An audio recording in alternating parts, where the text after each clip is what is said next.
This episode of The Reasons I'm Broke is brought to you by Audible. Sign up today and get a free audiobook download and a 30-day free trial at audibletrial.com/nerdupmedia. There's over 150,000 titles to choose from, all available on your Android device, Kindle, and iPhone. Enjoy the show.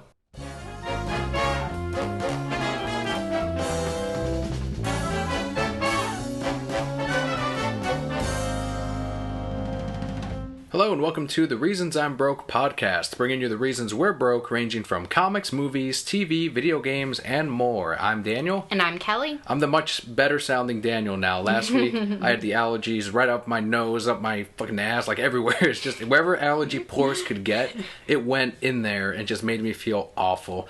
But this week, today was a good day. I don't know how it could be tomorrow that the plants all decide to attack me at once. It's because it rained last night, so they're all like, They're building up their energy to release as many spores as possible. They're whatever using pollen they solar beam. They gotta rest for a day before they wipe you out. It'll be like in Dragon Ball Z when they send out a Kamehameha and I just fade into light.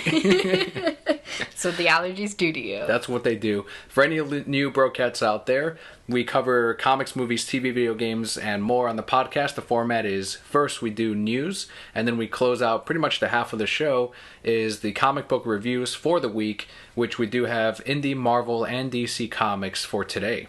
Our first bit of news is movie/television. Speaking of Dragon Ball Z, with your Kamehameha wiping you out, there is an update on the Dragon Ball Z Resurrection F movie. So the English dub will release in theaters across North America this summer.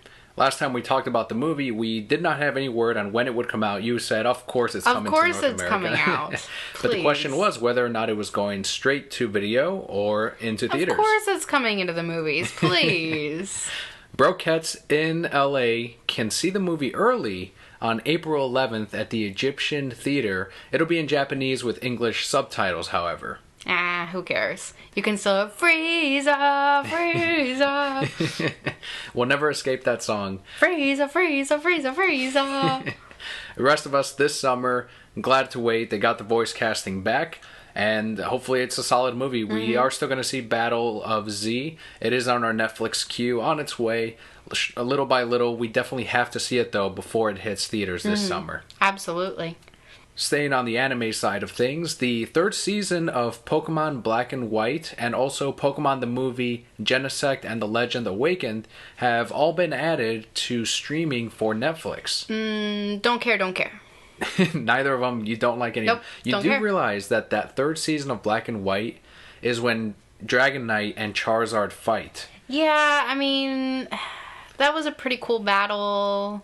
Because we were playing season 2 at the shop, and I'm like, this is the episode where Dragonite just fucking decks every other Pokemon. Punches all of them. He does not use attacks. He could use Ice Beams, he can use Fly, he can use... well, you're the Dragon Master. I mean, I don't know what all they use. Like Dragon Rage and things. Yeah, Dragon Rage, Flamethrower. No, this Dragonite just ran up, didn't fly. He ran up to the bear tick and just punched it in the face. That was so cool. That was the season. And season 3, it may remind you of another Pokemon who, in the early anime, did not listen to their trainer, did similar shit, except he was just lazy, and that was Charizard. So in season 3 of Pokemon Black and White, they went, hey, what would happen if these two rebellious Pokemon met? And you do get your answer. Yeah, but it's still not as good as like the early seasons of Pokemon, so no, of course not. But it was still a pretty cool couple of episodes. Agreed. Seeing Dragonite just wipe everyone out. So for all you Pokemon lovers, buy Netflix. Just if you don't have Netflix, get it. There's plenty of Pokemon on there. The original season, the Black and Whites, a bunch of the movies, and the Genesect movie actually does have the Mewtwo Y, which, if I remember correctly... Frieza! It does look exactly like Frieza. I think it was voiced by a female voice actress in the Japanese version. Frieza! So I don't know what they're going to do for the American, but we are going to check it out, and you should too. It's free. If you have Netflix, just go to it and check it out. Watch House of Cards while you're on there, too. That is a better show, to be honest. Truth. So, keeping up with our Pokemon news, you've actually been playing Pokemon TCG Online.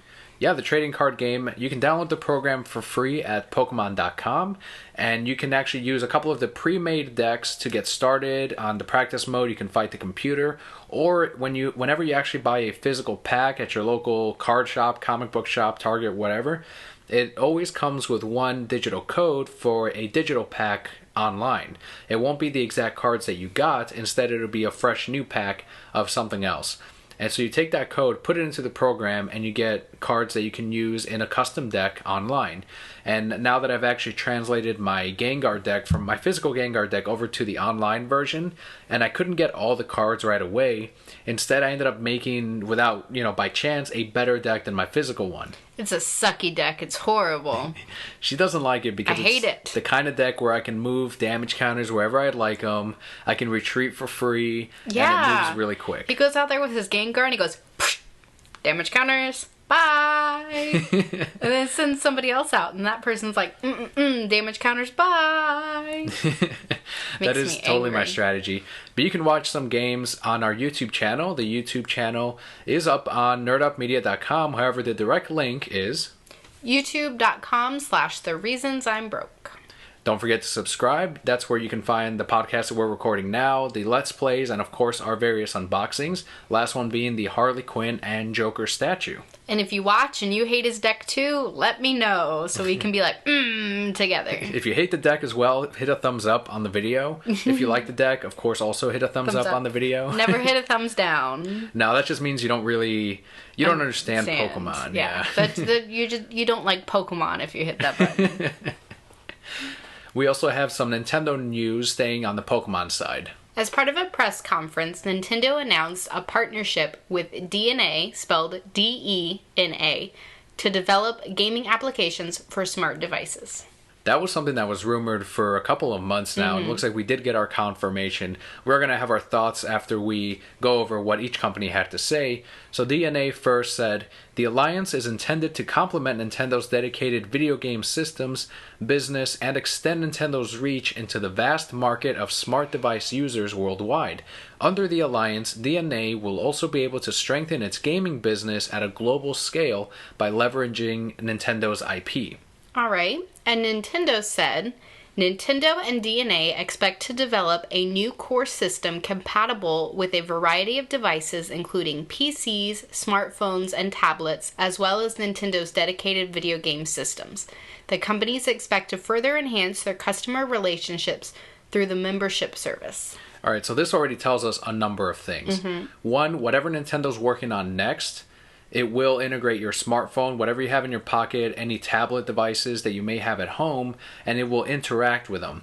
I think they kind of took what the Wii U's controller was, where it was their own custom tablet, and instead they said, why don't we widen that to the rest of the technology that's out there? Of course, they would have to team up with some kind of company that has had experience doing this, and it looks like DeNA is the answer to that. At the very same press conference, Nintendo President Satoru Iwata revealed that the company is still very much dedicated to the home console market. He went on to say that this new deal would integrate into their next system, which has been codenamed the Nintendo NX. Well, as soon as the story broke, people immediately ran with it and said Nintendo's only going to be on mobile platforms. Dummies. They're done with systems. Okay. And that's why Iwata, at the very same press conference, he's like, look guys, this does not mean we're just moving to a digital platform or anything like that. In fact, our next system is going to be stronger than ever because of this partnership. Allegedly. We'll see how it actually comes out. But that is the code name right now, Nintendo NX. Who knows if that's what they'll go with. Obviously, the Wii was originally the Revolution, and they ended up going with a different name. Do you think this is a sign that Nintendo is actually kind of struggling to try to find money where they can, or is it just Nintendo doing the Nintendo thing and innovating as they like to do? Nintendo will find money everywhere. Like, Nintendo doesn't need anybody else. But I think this is brilliant. This is such a smart move because, for example, I have my Pokemon game that I haven't touched in forever because my 3DS is at home and I don't really want to take that out of the house because I'm worried about losing it and a variety of different reasons. But my phone is always on me. So if I could have a Pokemon game on my phone, like, are you kidding? I'd be at stoplights playing that shit. Like, cops would pull me over and be like, "Are you texting and driving?" I'd be like, "No, sir, I'm Pokemoning and driving." And he'd be like, "Oh, okay, that's fine."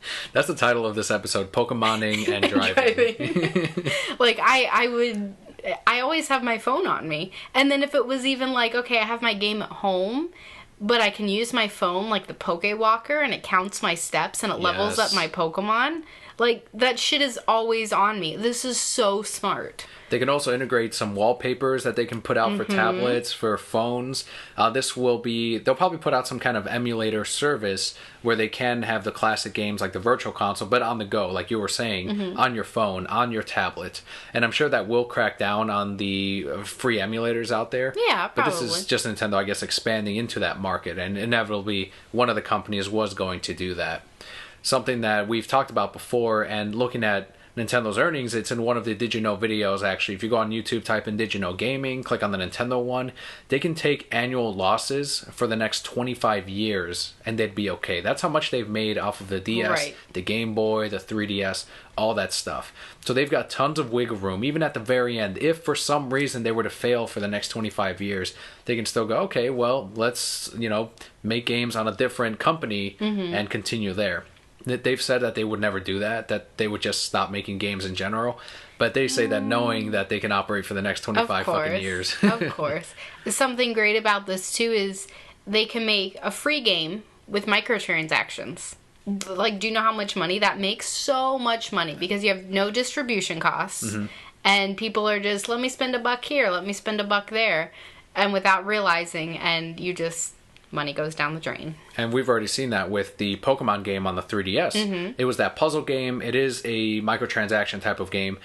Very mixed reviews. Some gamers don't like the fact that you do have to wait a certain amount of time to actually make a move. Some gamers think it's kind of cool that it's free, that they don't have to spend a dime to play this game. If you wanted to move faster, of course, then you got to put money into the game. But that is kind of them dipping their toe into what the possibilities could be as far as video gaming can be for them in the future. The Wii U still has the Star Fox and the Zelda game coming out at the end of this year. So I think this and 2014 were the best years for the Wii U. And Iwata did say that next year they are going to reveal what this Nintendo NX will be. So we are nearing the end of the Wii U cycle, and it makes sense because we had Super Smash Bros. Already come out last year. We had already Mario Kart. Those were the big hitters. And of course Zelda will be the last of it. I think maybe we'll see another Mario game. I think they want to launch their new system with a Mario game. That's what they definitely want to do. I believe that. So this will probably be the best year for the Wii U as far as releases. And I personally am looking forward to the Nintendo NX. We probably won't end up buying it day one like we did with the Wii U. Right. But it's just Nintendo innovating, and at the end of the day, that's what we get Nintendo video game systems for. It's for their games. Right. Absolutely. So we're going to move into some television news. This week we did see the premiere of iZombie. Yeah, all comic book news moving forward. iZombie is up on Hulu. That's the pilot, Season 1, Episode 1.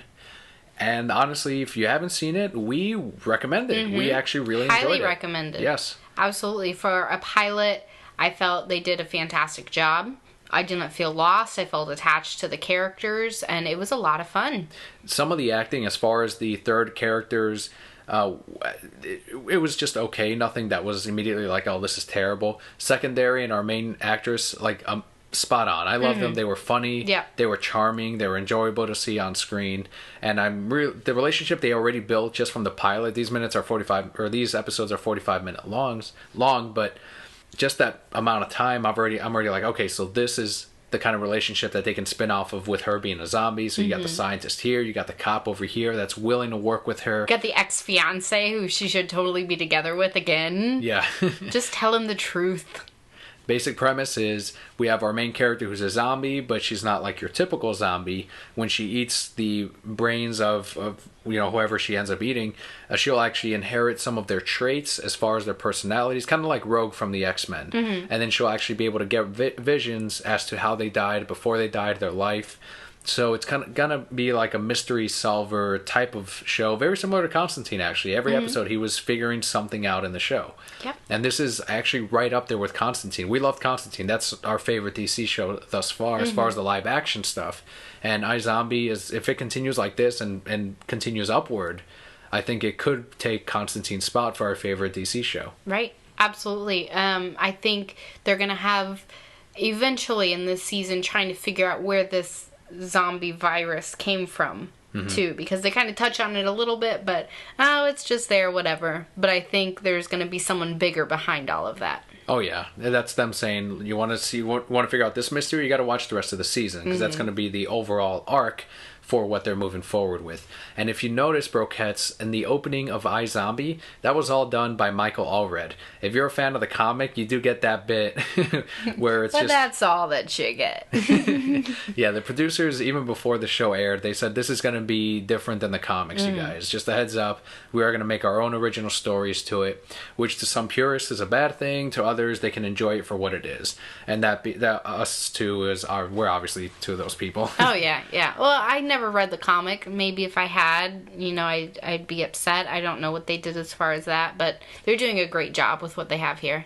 Shots have been fired. We've got some Batman v Superman, some Warner Brothers versus Disney news. That's what it should be called. Can I make some gun noises? You can. At Indiana Comic-Con over the weekend, Jason Momoa signed a poster with "Fuck Marvel, Jason Momoa." In response to the backlash from this poster image, Jason said, "Had fun in Indiana. Remember, everyone, don't take shit too seriously. Love, eat, drink, laugh, be merry. Aloha." Good for him. I wish I was the person who had this poster, because you know how much that shit's worth now? Probably, but that person immediately snapped a picture and shared it with the world. I would have too. And now people that are against him saying something like that are like, this just goes to show the classless films that are the DC ones. Okay. For me, I'm like, it's just, this actor should probably keep his mouth shut as far as something like that goes, because you're bringing negative attention to it. For me, I'm like, fuck yeah, Jason Momoa, do what you want. You're a badass.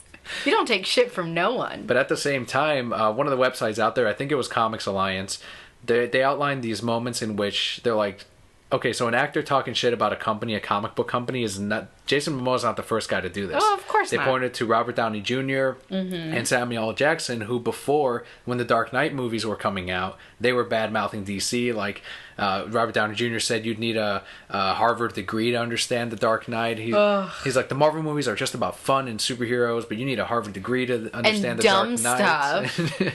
Fuck Marvel. And you had Samuel L. Jackson, who said... Marvel movies make good superheroes, and the DC movies make interesting bad guys, is what he was saying. I'm like, okay, so I could either have Sinestro or Batman. Well, actually, that's not a good example. I'd take Batman all day. Sinestro or Captain America, Sinestro all day. Oh, of course. I should have compared him to Hal Jordan, I guess. That would have been the better comparison. So it's just, this isn't the first time, guys, that actors have kind of gone out of their way to say shit. Never like this, where they're just like, fuck Marvel. I love that, like, I like him more now that he did that. Like, even if he had written, like, fuck DC, I'd be like, yeah, fuck DC. Good job, Jason Momoa. Do what you want. So there you have it. I know the actor's known to drink quite a bit every time he posts on Instagram. He was probably wasted at this convention. Probably was. Good for him. It's no excuse. Took Just some pretty ladies out to the bar after the first day. Like, I like this guy even more now that he was trashed at a convention. Possibly. He's awesome. Good for him. So if they're selling that poster, send us a link over here. Yeah. Love to know how much it's going for. Can he, like, spill some gin on it, too? Like, he's just drinking straight from the bottle? Fuck Marvel. I've been like, yeah, Jason Momoa. Let me just dry this off real quick. This is gonna warp. That's amazing. But that is not all the controversy we had this week. It also resided in the comic book world. Yes, so we'll start off by saying DC's theme to June's variants will be all about the Joker. This year is the 75th anniversary for a lot of characters: Lex Luthor, The Flash, the Joker, and they're celebrating through Twitter, through Facebook, in this case through their variant covers with the Joker. So 25 titles will offer a cover price Joker variant cover. Artists will include Walter Simonson, Javier Pulido, Darwin Cook, Jim Lee, and more. You can go to newsarama.com to check the full list and see the covers. Originally, we were going to go over some of our favorite ones on the list, and then less than 24 hours later, the internet was set on fire. Jason Momoa wrote, "Fuck the Joker." On Batgirl number 41, and that's why it's trending right now. Yes, of course. So in less than 24 hours, people went up in arms against this Batgirl number 41 version of the Joker variant. So this variant it's actually done by Raphael Albuquerque, who's done American Vampire in the past, and it depicts the Joker as seen in The Killing Joke. So he's got his full-on outfit. He's smearing blood on Batgirl's face in the shape of a smile. Batgirl is in her current costume, frightened, and Joker's holding a gun in the other hand, pointing downward, and she has like a tear coming down. It's like his arm is slung over her shoulder and he has the gun. Right. Yes. So DC has pulled this variant, quote unquote, at the request of Raphael. Raphael was quoted saying, "My intention was never to hurt or upset anyone through my art. For that reason, I have recommended to DC that the variant cover be pulled." And the public statement from DC Entertainment was, "We stand by our creative talent, and per Raphael's request, DC Comics will not publish the Batgirl variant." So let's talk about this variant. Yes.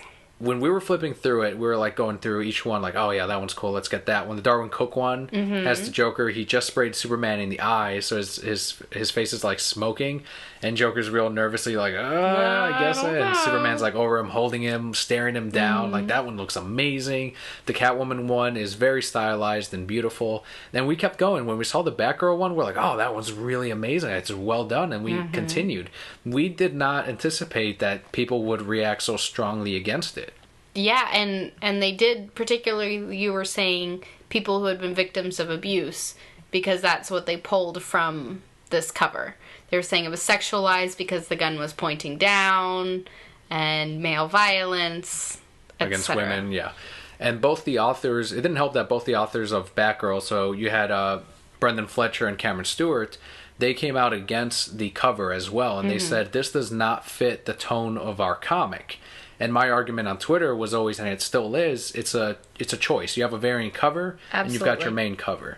So if you really don't like the variant, and I see it all the time when I ring people up, they're like, I like this cover better, and they go with the main one, or they go with the variant. Done. Cool. They don't get the other one. And that's what I felt like, okay, well, if they don't like this cover, get the main one. It'll be there. It's a 50-50 variant. Right. And if anything, DC's been really good about keeping certain titles in print, so your local comic shop can order you another copy. Straight from Diamond. But the creators actually said it's not the point that you can choose between the two covers, it's that everyone has seen it now. Which I don't see that argument still. Right. I don't understand that. Because people that are against this cover, are they getting the Batgirl comic at all? And if they are, wouldn't they still support the book by getting the main cover and going, this is the one that the authors wanted and intended to be the main one because it reflects the tone of the book, so that is what I'm going to read and what I'm going to support. Or they're just not getting anything at all and they're just complaining about the variant. People that are for the cover are saying that this is censorship, which I wouldn't call it censorship. It's more like a PR move, if anything. Right, exactly. So someone like me is going, well, why don't we just release it and people will get what they want to get. It is what it is. Raphael did say that his original artwork for this was a lot more toned down and that DC marketing told him to ramp up the violence a little bit. So maybe that could have factored into his decision to take it down. But his main thing and an expanded thing on Twitter was people are threatening one another with death threats and violence and yelling at each other, all this negative energy. So I just want that gone. Right. So he was like, you know what? This is over. Nobody gets it now. Nobody gets it. And now's where the other side comes up and they're like, oh, great, you guys fucked it up for everyone. And I'm seeing, people coming in the shop like, what's the big deal? And I'm like, I know. So how do you feel? Like if you were a victim of abuse or whatever, would you have seen this and been like, no, this is wrong? And I'm trying to be sensitive of everybody. Sure. When I'm saying this, and I fortunately have not been a victim of abuse, so I cannot personally tell you that that's what I would pull, out of that, and everybody's experience and emotions are different. So I want to be respectful of that and understanding of that. But I feel like you shouldn't pull that from this. You shouldn't look at that and say, well, that was my situation, so nobody can see it any differently. Which is how I feel it was portrayed when people protested against this. That's very smart. It is all relative as to what you pull out of the artwork. Right. Someone like me, I pull the Killing Joke immediately. I'm like, yes, this is the Killing Joke. That is all I see. Exactly.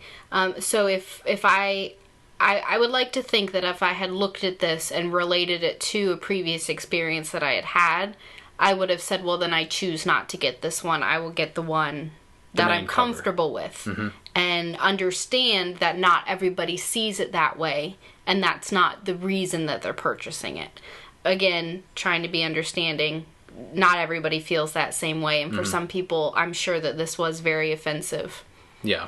Rick from Those Two Jerks podcast here on the Nerd Up Media Network, when we saw this, the whole controversy, he's like, I bet you I can go to the wall right now, just DC, and pull some covers that are way more violent than this one. Oh, I'm sure. And he did. He pulled out 3, one of which I put up on Twitter, and I'm like, but because this doesn't get exposure, because it's not the Joker, because one of them is Etrigan and not the Joker, like, these don't get attention, no one cares about these.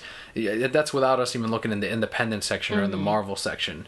So it kind of feels like it's just a bad set of circumstances for Raphael and the rest of the Batgirl I would agree team. with that, absolutely. Because, I mean, if you were to look back at the actual story of the Killing Joke and what he did to Barbara, why didn't anybody say, well, this can't be posted, because that is a great depiction of, you know, not just, it's sexual violence as well. And nobody's bringing that up. I tweeted that I'm convinced, and I still stand by this, that a book like The Killing Joke could not come out in 2015. The Joker shoots Barbara Gordon, paralyzing her, strips her naked, takes pictures of her. We don't know, it's suggested that he might have done something else as well from the pictures that we see later. And then he takes those pictures and shows them to Gordon. Yeah. Like, all of that shit. And the Batman, like, you know, puts him away or allegedly kills him to some people's theory. But it's... that shit could not happen in 2015. Like, that book would be immediately, like, chastised and everything. And it would have been one of the greatest Joker stories ever told, never being released or being changed, or I don't know. And someone brought up the point that the way that this cover was treated, will that make artists way more cautious about what kind of artwork they do? Are they going to be more afraid of putting female characters in peril, possibly? I don't think that they should be, though, because at the end of the day, if that's the story that you're trying to tell, you know, I feel, like you said, this was just a bad set of circumstances. It seemed like this was further than the artist wanted to go, so he was okay with pulling it down, because he could be like, yeah, you know, this really wasn't what I was trying to tell anyway. But if it's an artist who, yes, this is a story that I need to tell, you know, as we've seen in the book, what's depicted actually happened to Barbara, and she's overcome that. So that's a wonderful story of, yes, I went through this abuse, but this is how I learned from it and became better from it. And if that's the story that you're trying to tell, then that's fantastic, and I think they should stick by their artwork.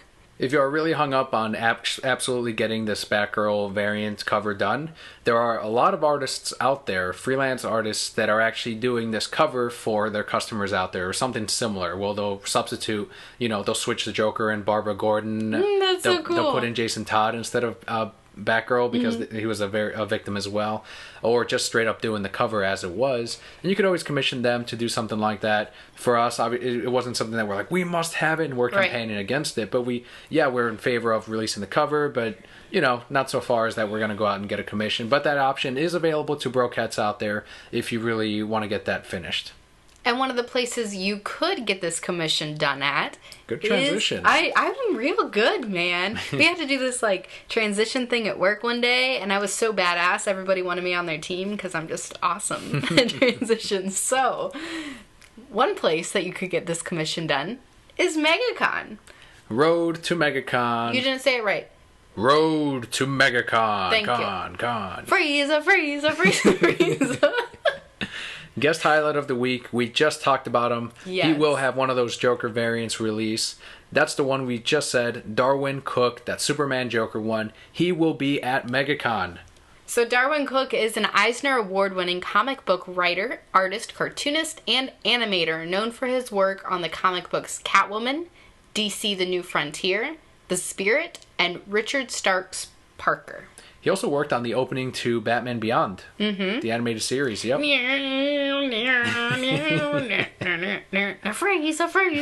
Frieza. That's how the opening goes. He's such a nice guy. We've met him. Every time we go, we meet him every year. Funny story about Darwin Cook. Dan here had the wonderful opportunity to see him doing a commission a couple years ago. Totally freaked the guy out. I was just watching him work. That's all I was doing. And Dan's in awe watching him draw this Catwoman, and Darwin keeps looking up at him, and Dan keeps staring, and Darwin keeps looking, and he goes, are you okay? And you're like, yeah, just watching. And I'm like, okay, let's go. You're scaring the artist. I'm going to do that to him this year. I'm going to be like, you remember me, don't you? You look a little bit different now. I don't think you would. Oh, yeah, way different. Long hair, beard. Yep. Glasses. Older. MegaCon will be April 10th through the 12th at the Orange County Convention Center in Central Florida. Yes, you can get your tickets at megaconvention.com. I suggest picking them up early because it is cheaper and you don't have to wait in the long ass line. Use that saved money to put it towards commissions, put it towards some comics you find there, artwork, merchandise, tons to see at MegaCon. We, of course, want to remind everyone that we do have a panel at Omni Expo. That's Nerd Up Media Podcasting 101 with the rest of our members from the network. That'll be May 22nd through the 24th. And finally, our free Audible audiobook recommendation of the week. This week's book is Halo, The Fall of Reach. As the ferocious Covenant attack begins, a handful of Spartans stand ready to wage ultimate war. They will kill, they will be destroyed, but they will never surrender. And at least one of them, the Spartan known as Master Chief, will live to fight another day on a mysterious and ancient artificial world called Halo. This audiobook is free with your trial when you sign up at audibletrial.com/nerdupmedia. Brokettes get a free audiobook download of their choice along with a 30-day trial. Again, that's audibletrial.com/nerdupmedia. Don't forget that /nerdupmedia. That's the part that helps all of us out. Hey, this is Brock from Pokemon. And James from Pokemon. And you're listening to the Reasons I'm Broke podcast, which is one of my favorites. Why? Because so many girls listen to it. Which is unlike me, because no girls listen to me. I don't know what you mean. All the girls listen to me, especially Jessie, though she still has yet to help me capture Pikachu. Now we can move forward with comics. We've read a couple of number ones, very exciting ones too. First one being Giant Days independent book, written by John Allison, art by Lisa Treyman, and colors by Whitney Kogar. I enjoyed this book a lot. It's got the same kind of feel as Lumberjanes, except rather than being, I would say, high schoolers at camp, it's college students. Yes. The drama, for that reason, is higher. The maturity level, as far as the jokes as well, is for an older audience. I'd say if you're picking up Lumberjanes or even Gotham Academy, if you want something a little bit older than that and a little more intense but still fun and light, I would say Giant Days is right up your alley. And honestly, I really enjoyed it. It was really funny. I like the characters. They're also colorful. Even the romantic interests that they're building up, those guys are awesome. And normally, like the ones in Gotham Academy, I'm like, fuck those guys. But the guys... That's only because he has a mustache. He took like mashed potatoes or whatever, the gravy, and he just combed it out of his face and hair, put it back on the plate, and just ate it. I'm like, that guy, like they went out of their way to make this guy seem as macho as possible, and that in itself was hilarious. They're too funny. The characters in here are actually from England. I don't know if you picked up on that. I did not. It's very subtle, but they do use some English phrases, and there was one point when they actually said they were from England. Okay. So I don't know how you missed that, but it was in there. So I think you need base knowledge. I mean, you didn't even know they were from there, and you didn't feel lost, and you understood everything. Right, exactly. So it's just a whole lot of fun. I'm excited to go on this journey and see what happens. Yeah, we're down for it. Ready for more. Our next book is Lumberjanes number 12. This is written by Shannon Waters and Noelle Stevenson, with art by Carolyn Nowak, and the colorist is Marta Laihow. If you're looking to jump into Lumberjanes, number 13 will be the start of an arc, because this is actually the last part to their journey between a couple of the campers when they were lost in, I guess it would be like an alternate parallel dimension to where they actually Dino lived. World. Pretty much his arc was just to build up these two characters that we didn't know too much about. They had set them up earlier, and this is actually the story in which they were like, okay, so now we have the time and the setup to continue with the characters, and I felt like that's what this is.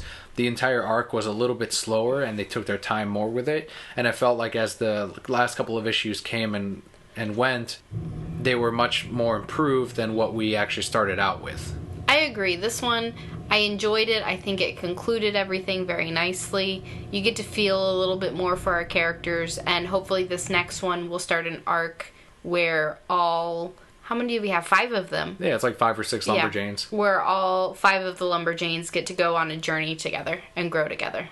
Next is Powerpuff Girls Super Smash Up number 3 of 6, art and story by Derek Charm. This is my pass of the week. I can absolutely see why, yes. I don't like Cow and Chicken. Yep. And we didn't see, like, any of the Powerpuff Girls. Right. It was mainly focused on Cow and Chicken. That's kind of the double-edged sword for a series like this. It's very ambitious what they're doing, and I respect the fact that they're actually trying to visit these different worlds. But at the same time, that's kind of where their struggle is going to be. When they go to these cartoons that you and I grew up with, and then they go to something like Billy and Mandy, which we aren't too familiar with because that was a little bit after our time, they are going to get their hit and misses with that one reader that's consistently reading them all. And in this case, that was something that I used to watch Cow and Chicken, but I didn't really enjoy it that much. Yeah, and I used to watch it too, but I remember just thinking it was too out there for me. I mean, same with Ed, Edd and Eddy. Yes. I know a lot of people like that, but I just never got into the show. I'm excited to see Johnny Bravo. I'm glad that Dexter's in there. I wish we could have seen more of Dexter's world. But, no, not Cow and Chicken. Hopefully the next one will be better. So our pass of the week, Powerpuff Girls. A new number 1, Red One, number 1. This one's written by Xavier Dorison with art by Terry and Rachel Dodson. This is a story that's been in the works since 2009, and Terry actually got his hands on it, I believe it said in the back of the book, in 2011, and he's been working on this book off and on since then. And now that the author actually had the time to finish the story, which Terry had been egging him on, like, I love the setting of this, and I really want to get my hands on some pages and actually draw this. And once he finished it, they're like, okay, well, let's go ahead and move forward and get this published. So the art in Red One may be a little bit older. If Terry started this in 2011, his artwork has obviously improved since then, but this was still gorgeous to look at. If you look at the book that was Teen Titans Earth 1, or let's say Princess Leia, that style of Terry Dodson is very different than what we have here. Right. This is more like the Harley Quinn from the 2000s, because he did that series. It's more like that style than it is what he did in Teen Titans, which it's more of a style change and not so much his artwork. And I like when he uses this style. Right. This was real close for me this week, but this is actually my pick of the week. It was so good. Yep. It was, for a first issue, you got a whole lot of pages for the price. Like, I felt like this, yes, I felt like the story went on and on and on, which was a great thing. But you got a whole lot of story. They introduce these characters and you immediately fall in love with them. They took a lot of risks. This is a real racy book. It is. There's a lot of sex in there. A lot of, like, you start out with porn stars. Yeah. Like, that's the first thing that you see. But a lot of women doing what they want, which you don't see a lot of. Yeah, you can see men with multiple partners, but they don't often depict women that way. And I think it's great that they did that. And the basic summary of the first issue, without spoiling much of it actually at all, it's just this is what the setup is. It's the Soviet Union sort of playing into the propaganda that they've watched the U.S. make and start to create their symbol for how they're going to work in the U.S. from Russia. And that's where our main character kind of comes in. But there's way more wrapped in there. Yeah. There's her actual mission that she has to go through certain people that they've already set up. And it's just a lot to digest, but it's all fun. It doesn't feel like work. Like, this is a very well-paced book, and it looks gorgeous. Yeah. I can't wait for more. Exactly. If you guys are looking for something original, I know some people say, oh, there's too much Batman. This is something great. It's something original. I think men or women can be totally on board with, the message and what's going on in this book. So I definitely recommend it. My pick of the week. And this is the speculator title of the week, because as soon as this released all over the internet, you suddenly have people calling like my comic shop like, hey, do you have this title? No, we're sold out. I know what you're looking for. And that is Teenage Mutant Ninja Turtles number 44, written by Tom Waltz, Bobby Curnow, and Kevin Eastman, art by Corey Smith, and colors by Rhonda Pattison. This one was almost my pick of the week. Agreed. Also almost my pick of the week. Like the next three are just amazing. But TMNT, holy shit. This is the end of the big arc where we had Shredder fighting, the Krang, and then Splinter Turtles, running off. And the Mutanimals. And the Cray-Crays. And it ends with a bang and a sad one. Ends with a bang. Oh yeah, that's not funny because I love that turtle and I don't like what happened in this book. Yes, agreed. This book did for me what Red One did. So when we read comics, he and I sit across from each other and I put them in my order and we pull and we trade books. Mm-hmm. For both of these books, you passed a book to me and I never even realized it. Like, that's how good both TMNT and Red One were, that I was so engrossed in the story that I didn't notice anything else. So that's why this one was almost my pick of the week. We really don't want to spoil anything, but the ending was just heart-wrenching. Ugh. It was horrible. Just look at Michelangelo's reaction, and that it breaks your heart because he is, and you've said it before, he's the heart of the TMNT team. Absolutely. Thankfully, even though it's not necessarily nothing is directed at him as far as harm goes, he is there to feel it, and that's where we connect with everyone. And it's just a beautiful book. Definitely check it out. Not our picks of the week, but very close. That's yes. TMNT number 44. Our next book is our only Marvel book this week. It's The Unbeatable Squirrel Girl number 3. This is written by Ryan North with art by Erica Henderson, and the colorist is Rico Renzi. So here's where everything gets stepped up. How will Squirrel Girl fight Galactus? How in the world will that ever happen, that fight? We find out here. This is where how she ends up in the journey to go up and look at fucking Galactus in the face and say, you're not going to take Earth. I'm going to beat the shit out of you because I'm Squirrel Girl. And I love that the tone of this book is, it's Squirrel Girl. She's just going to beat the shit out of everyone. Right. And that in itself is hilarious. You have an appearance by Whiplash in here. You have the Iron Man armor. And then it does end in that cliffhanger of, okay, now we're finally going to get this conflict. And I'm sure it'll be funny. It won't be like some badass fight like, let's say, Deathstroke and Batman that we had.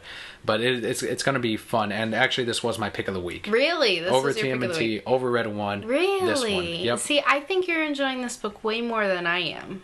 Possibly. I laughed so much in this. No, see, I didn't. I don't connect with her character, I think, is the problem. Mm-hmm. There's nothing about her that makes me root for her. I think it's a fun book. I think kids would really, really enjoy it. I go for, like, the deep stories. Or what I pull most from books, and I don't get that from this book. I totally get that, and I'm very similar as well. I love to digest a story, a film, whatever. And every now and again, though, I don't know, maybe this just hit the right spot for me this week, where I just enjoyed this so much. There was so much pain in your week. And I followed it up with this. I'm like, oh, this makes me feel much happier after reading that TMNT. Yeah, I mean, it's a funny book. I'll give you an example of one of the jokes in there. A couple of robbers have, like, their little box of what they're going to use in case certain heroes come and stop them. So they've got the neutralizers for the Hulk. They've got something else, another weapon for Captain America. And for Wolverines, it's just an empty box where it used to be an item. And it says, never mind, we actually don't need that anymore. We're good. Calling on, the death of Wolverine. Right. So they're already making jokes about the other books in the Marvel Universe, and it all sort of ties into this book, but in a joking way. So yeah, this is actually my pick of the week, although the last two that we talked about, very close. Like, they're just right there as well. So much Batgirl this week. News and comics. We've got two of them. The first one is Batgirl number 40, written by Cameron Stewart and Brendan Fletcher, art by Babs Tarr, and colors by Marie Wicks. So this is the end of the arc where we had the villain who was Batgirl's consciousness in a computer. Yeah, we found that out last month. And in this one, they pretty much tell you that everything that they've done from the beginning of the new creative team has been tied into this one villain. Like, this consciousness has been controlling various aspects of those. So if you have been reading the older Batgirl arcs, some of that will make sense. Like, oh, okay, so that's where, someone got a text that they didn't explain before. Right. And through the resolution of this book, when everything is all settled, Batgirl, Barbara Gordon, actually ends up growing a little bit by fully understanding what this city, what Gotham as well, meant to her, and what it actually means to be Batgirl when you're no longer upset or hurt or angry, ties into the Killing Joke itself. Moving past that abuse, as we spoke of earlier. Look at me transitioning and tying in. That's called a callback, a circle around. Yes, Yeah. yes. But we do get to see how Batgirl grew, and I think that's great because when they started the New 52, suddenly Batgirl had her legs back. She wasn't Oracle anymore. We never really understood why, and I think we all kind of forgot that, you know, any of the previous stuff with the Joker happened. Mm-hmm. And this kind of brings it back up to say, yeah, it happened. This is where she was. This is how and why she grew. And this is how negative she was at that point too. Right. She was an angry person, and we never really got to see that, at least any time in the last couple of years. Definitely not since the New 52. And they do explore that here, and she points to that and says, well, this is how I, like you said, got past it. So if you're a fan of Barbara Gordon, we've been liking the Batgirl series so far with the new creative team since then. Number 41, when it comes back in June after Convergence, will obviously be a jumping on point. A lot of the story arcs will be, I think the only exception so far that we run into is going to be Harley Quinn, because we saw the setup for the team in last month's issue, and then when we get to 41, it'll be the, what do they call it, the Harley Squad or something like that. Something. So our next book, like we said, a lot of Batgirl, is Batgirl Endgame #1. This is a one-shot. It's written by Cameron Stewart and Brendan Fletcher, with art by Bengal. The last Endgame title that we got from last week was awful. I didn't like it. It was my pass of the week. I think it was yours as well. What was it? It was the one with the kids. They put on the masks. Oh, and, yeah, no. Like, that was my pass. I know I didn't like. I hated it more than you did. Probably. But for this one, it actually wasn't as bad. The Endgame titles, I don't feel like this is a must-buy if you're getting Endgame. This is very much like, okay, so DC told them, we're going to do this big crossover thing with Endgame because it's Scott Snyder and Greg Capullo, and anytime we can, we're going to do tie-ins to try to make that extra money. And what the writers and the artists did, especially Bengal, because he's been putting up these pictures on Twitter for the last couple of months of this issue and just showing how excited he is, and to show off so many panels. And then when you read the book, you see that excitement. You're like, yes, this is... You can tell he took so much care in how he set up the panels, the pages, how he told the story. It's a simple story. Like, it's just one little thing, a little rescue mission. But it's all done in silent. There's no dialogue in this at all. It's all action.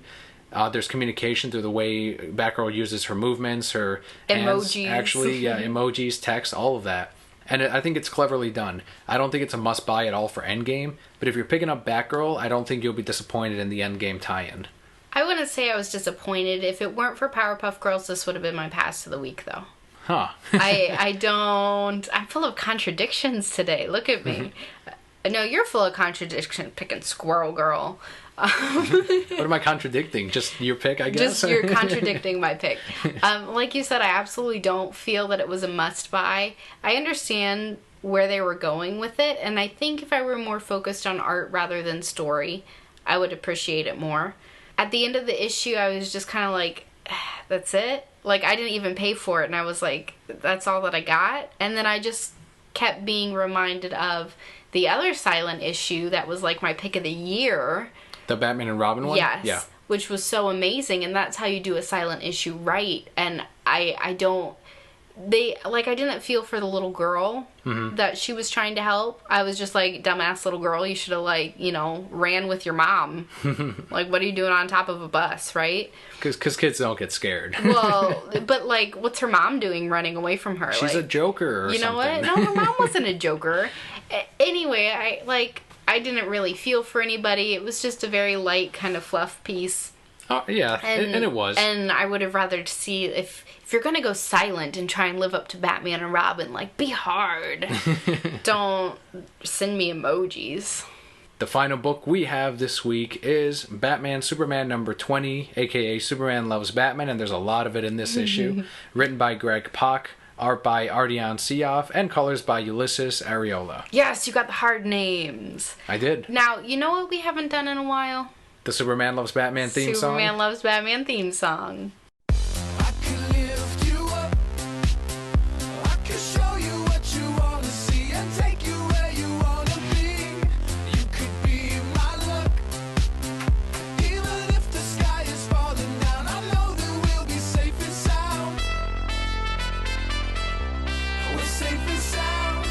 I heard that on the radio the other day, and I was singing it, and I was like, Superman and Batman. So Superman's Joker, does he live up to the setup that they've been doing? No. Not really, no. Did anybody think he would? I was kind of hoping that, No. we'd have like this really cool, new status villain, but I guess we really didn't. No.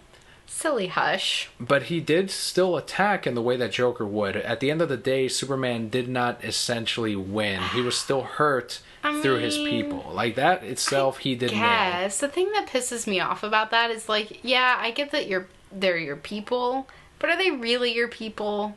Like, you've never met them. It's like me going over to Ireland and being like, oh, you're all my people. It's like, I never met you, so if you hate me, what do I care? But they're the last of his people. So? Like, that's all he has. So he values them. You gotta remember, maybe, like, okay. he's a Boy Scout. I get valuing, but they hurt my Batman. All right, well, that's fair. And he does get upset at some point. He does. What's the Superman loves Batman moment of the week?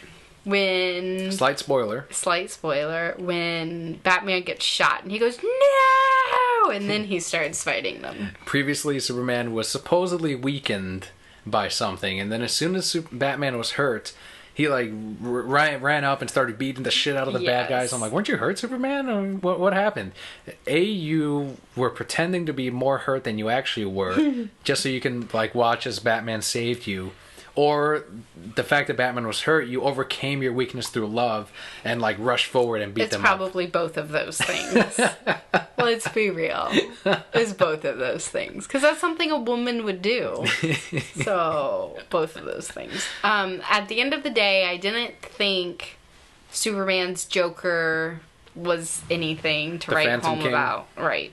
I felt it was ended very quickly. Like, I didn't understand how they beat the Phantom King. Right. That wasn't illustrated well. Okay, he's gone. And I'm like, oh, okay. Whatever. Was it an entertaining book? Absolutely. Yes.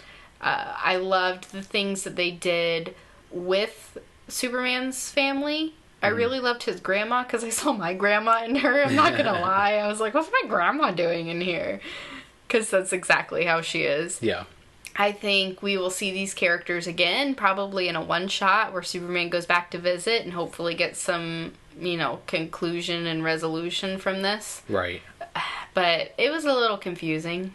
Pretty much summarizes what the whole series has really been, and it's really for that relationship between Batman and Superman, and really you get some really cool Batman moments. Absolutely. For people like us who love Batman and just pick up every Batman book aside from Batman Eternal, we were like, oh yeah, that was fucking cool. Like, that is what Batman would do. And, right. And that is there for you. And if you like Superman, you get moments in which he stands up for his mind, his man, and he goes, no, Batman! And saves him. So it's all there. I really enjoy the book. I'm glad it's coming back in June. Yep. Because I can't wait to read more Superman Loves Batman. And that will actually do it for our podcast this week. Just to reiterate, my pass of the week was Powerpuff Girls Super Smash Up number 3 of 6. Mine as well. And my pick of the week was Red 1 number 1. And my pick of the week was The Unbeatable Squirrel Girl number 3. But it should have been TMNT number 44 and or Red 1 number 1. We always disagree on these every now and again. We do, every now and again. And then sometimes we pick the same pick, and then the world should end, probably. Right. We do want to thank Audible again for being a sponsor partner of Nerd Up Media and the Reasons I'm Broke podcast. Don't forget to check us out on our YouTube channel for those unboxing videos, the Let's Play, the podcast, of course. Subscribe, like it, share it on Twitter, Facebook, Tumblr, wherever you can. Helps us out and helps other broke cats find the show. Another way you can help us out is going over to nerdupmedia.com/shop. For just a donation of $16.99, you can have your very own Nerd Up Media t-shirt. It comes in a variety of different colors with a corresponding logo. Yes. And it comes in both men's and women's sizes. The colors are gray, black, red, and blue, with a brand new one coming. Woo! If you follow us on Twitter at all, you already know what that color Rainbow. is. It is tie-dye. Frieza, Frieza, Frieza, Frieza. Is there a Frieza color? It's purple and gray. Frieza, Frieza. No, actually it's gold now because he does turn that new form. Super Saiyan. Yes, that's right. Okay. No, but there is a new color coming. If it's not up there now, It's right there, and then that's due to Broket Demand. They wanted a couple of people actually wanted a brand new color, and it's happening. If you want to see all of that, you can head on over to our Twitter, twitter.com/reasonsimbroke. It is boo colored. We're almost a Frieza color. You just gave it away, didn't Woo! you? I did. Maybe people don't know what boo is. That's true. It could be Boo from Monsters, Inc. Right. Well, it's like the same. Now you just said it wasn't because you said it could be Boo from Monsters, Inc. I'm a spoiler. To check out a link where you can follow us and comment and leave reviews for the podcast, which also helps us out. If you have no money for a donation or shirt or anything, just leave us a review on iTunes or on Stitcher. Head on over to nerdupmedia.com/thereasonsimbroke. And while you're there, check out the rest of our shows on the Nerd Up Media Network, including Let's Plays from the Lazy Gaming Guys, podcasts from those two jerks, and comic book video reviews from the Read Pile. And I will end this podcast with a question of the week, big one being that Batgirl number 41 variant. Let us know what you thought, if they should have kept it, if they were right on removing it at the artist's requests. Twitter @ReasonsI'mBroke or on Facebook.com/TheReasonsI'mBroke. As always, we want to thank all of you out there, the new and classic Brokettes, for listening, for the support. You're all amazing. Love interacting with all of you, and hopefully you're enjoying the show as well. Thank you guys so much for your continued support. I'm Kelli. And I'm Daniel. We'll see you next week.